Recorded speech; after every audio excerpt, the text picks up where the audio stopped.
1 week later.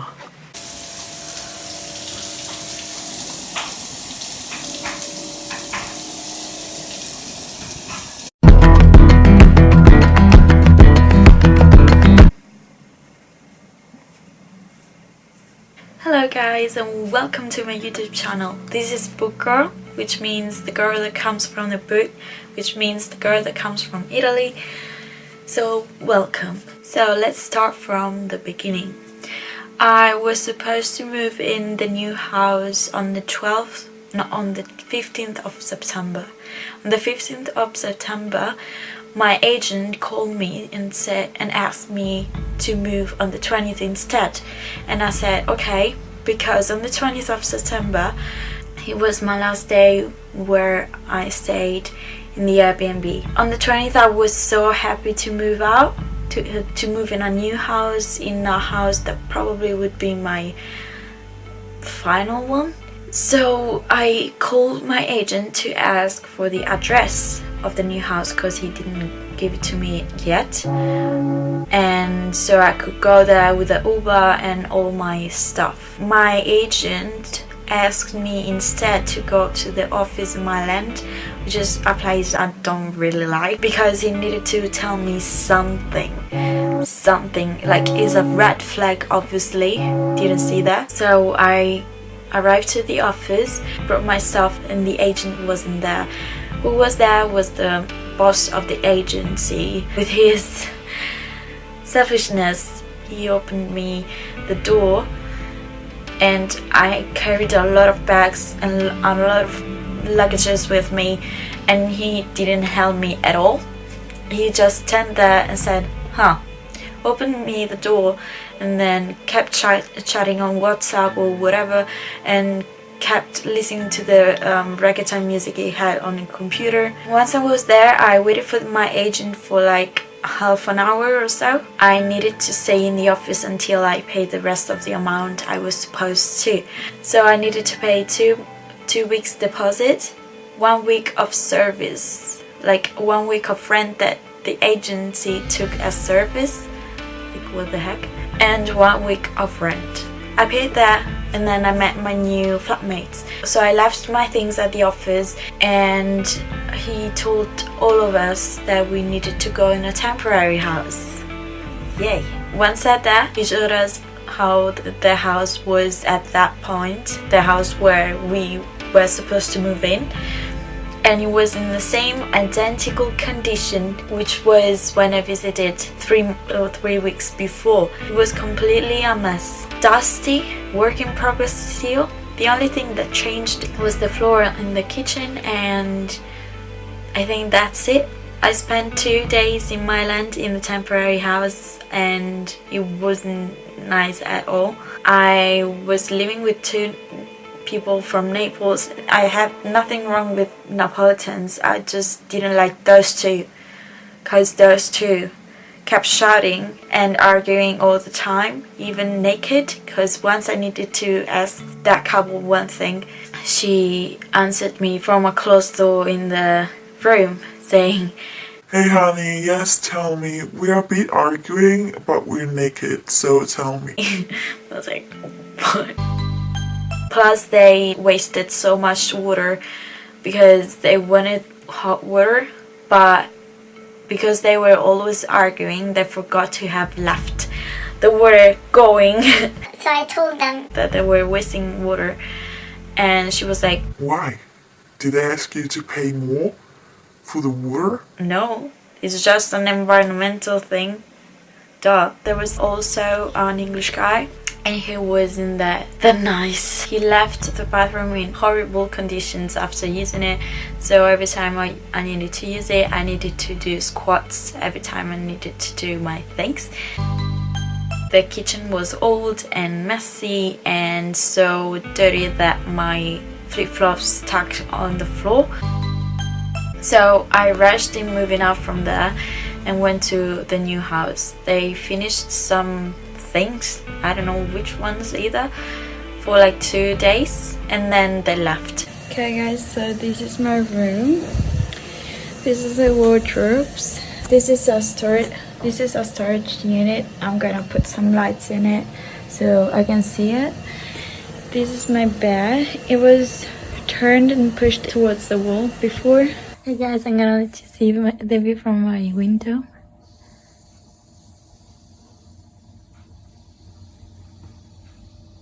Okay, so they completely painted the doors and Mary left her sign. 1 week later, this happened.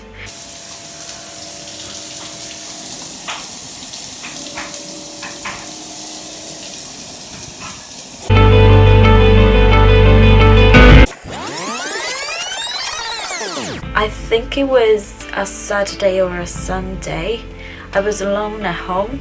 Yeah, it was 5 p.m. I heard like a noise of raining, and I checked all the windows if they were open, but they were not. So I came back down. I was on the ground floor by the table. I was doing something, I don't remember, maybe drawing, and I look like in front of me, and in front of me there's the frame of the corridor, and I see some drops of water coming down from the ceiling and falling on the floor. So this is the current situation. I don't know if you guys can see, but the water is coming out from there. I don't know if you can see the water. I'm like, what? Is the bathroom flooding? I went up and there was a leaking tube. It was wrapped with tape, like waterproof tape, but the tape got broken. So it was just spilling water. What I did as soon as I could, like I wasn't panicking, but I was like, what the can I do? So I took one of those little bags, little plastic bags that you use when you buy fruit at the grocery store, you know, and I tied it around the tube as tight as possible.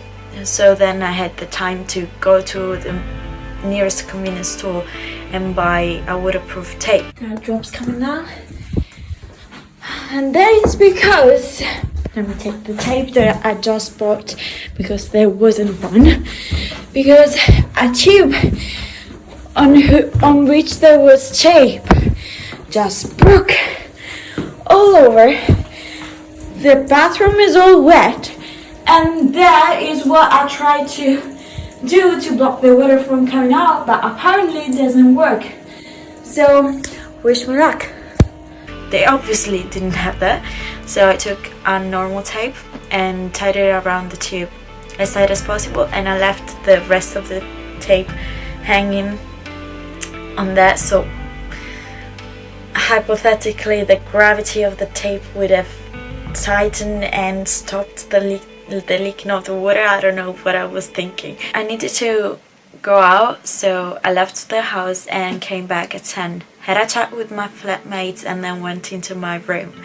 At about 11 I hear screaming laughs, so I go back down and the water the water started coming down from the ceiling in Maria Grazia's room, and it kept going in the corridor as well. So our bed is all wet, and we got also the thingy here. Oh, it's wet here and sticky. Tutto appiccicoso qua anche. E vabbè. So after that, Maria Grazia went sleeping in Jose's room, Martina in hers, and me in mine. Then it was like about 1:30. I heard screaming and I heard cows, so I woke up and I exited my room, and these happened.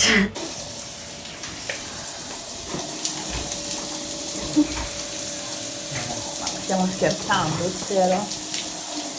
Chiara, scusa.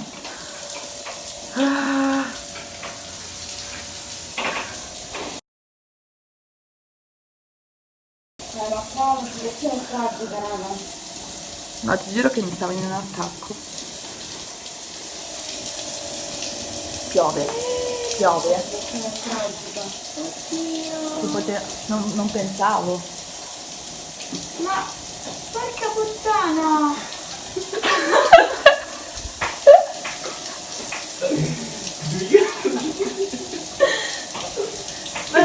La vedi la porta, in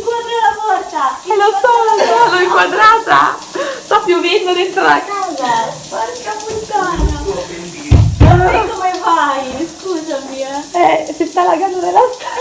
Appunto. Martina's room was filled with water, high like this. She couldn't walk. I don't know how she got out of there. But after that, we tried to stop the water, meaning that we were told by the agency that there was like a panel beneath which there was the handle to turn the water off. So we tried to pull that off, to pull the panel off, but it was stuck like with the thingies, I don't know. So we tried to pull it off, but it wasn't worth it. So we were panicking because the water started coming up from the ceiling of the kitchen as well. Oh my god, guys. Do you want followers in your Instagram? So we were like, what do we do? Half an hour later, spending time to try to get the panel off. It was in the toilet room, not in the toilet. We called the emergency number, and the one person answering me asked me, are you calling for firemen, policemen, or I don't remember what. And I was trying to explain to him my story so he could pick up one of the three, because I couldn't, like, I didn't know which one would have helped me more. And he was like, Please understand, in this condition I don't have the time to hear for your story.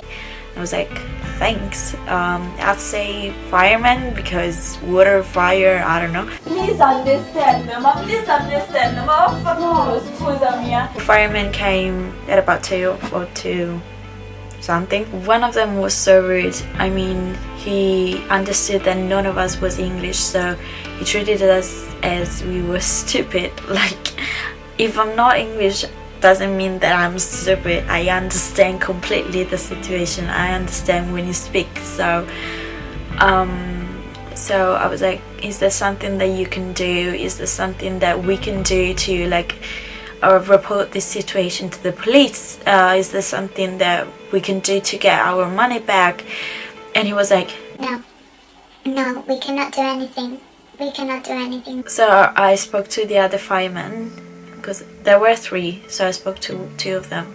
The other one was really nice and explained to us that we could report the situation, but the police had things more important to do. Anyway, the firemen turned the water off, and the next day the workers and I think it was the boss of the agency came into the house, because we left so many messages, like 7 messages in the voicemail, and we left so many voice messages on WhatsApp and messages on WhatsApp as well. They came and they wrapped the tube with another tape. Then they came the next day, and the next day they came with an English speaking person, because they were all Brazilians, and this English speaking person explained to them how to repair it and what could have had happened for that pipe to break so much. That's because every time I saw the workers, they used YouTube to watch tutorials how to do things, like how to build something or how to fix something. So I wasn't surprised that they called an expert to tell them how to do their jobs. After that, everything was fine, but the heater went off, like it didn't work at all. We contacted the agency, but the agency didn't send anyone. So what we did is stop paying the rent.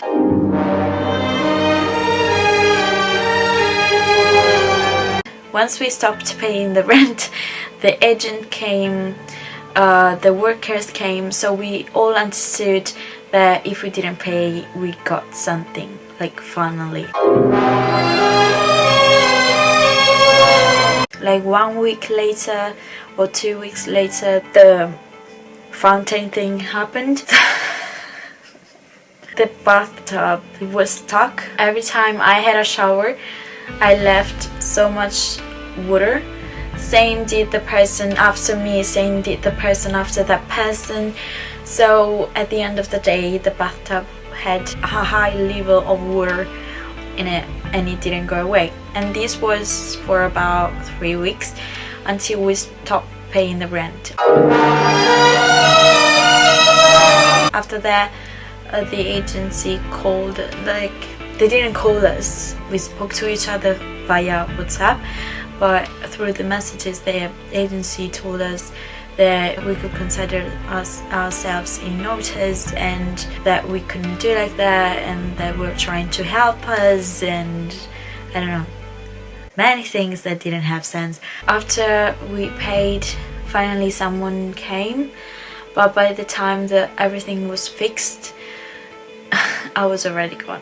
This new house, the agency for this new house asked me for an employer reference, my previous landlord's reference, my last payslip of 3 months, which I didn't have, but I had the last month plus my job contract, which I showed to them. So because I needed my previous landlord's reference, I needed to pay those betrayed. So I waste so much money on them. How to recognize a fake agency? The first thing to notice is that they will ask you for a deposit of 1 or 2 weeks, which is really low. They usually ask for 1 month deposit. They will not certificate the fact that this money that you gave for the deposit, they're gonna give it to you back. They take some weeks or 1 week of rent as service because there are no agency fees nowadays, so you don't pay the agency. They will ask for your number to contact you via WhatsApp or whatever instead of your email, while every agency asks for your email because it's a more formal way to communicate between you and them. The fifth point is when the contract is obviously printed from internet, but you're too stupid to recognize it. You can see, so at the end it just says that what I paid the first time, I wouldn't have it back. Yay. And this is it. Thank you for watching, and don't forget to subscribe. It's raining in the house. Ma sai che vuol dire? Hai messo 4 ragazzini dentro una casa con i lavori in corso dove poteva succedere questa cosa da un momento all'altro, mentre dormivamo tutti, quindi nessuno se ne accorgeva. La mattina ci svegliavamo, stavamo in queste condizioni e magari tutti i computer rovinati, tutti i telefoni rovinati, tutto rovinato. Le prese, tutte, cioè se ne no. Io sentivo che era più forte il getto, ma ho detto ma no, vado in bagno, minchia una roba. When I saw Martina calling Nazio, oh my god. Oh my god. Io li ammazzo questi, cazzo! Figli di puttana! Guarda là, è tutta una cascata là. Sì. No Euroletting, Ecco. no Jonathan, no più No 44. Jonathan. Aspetta, ecco. Mo' ti dico pure il numero.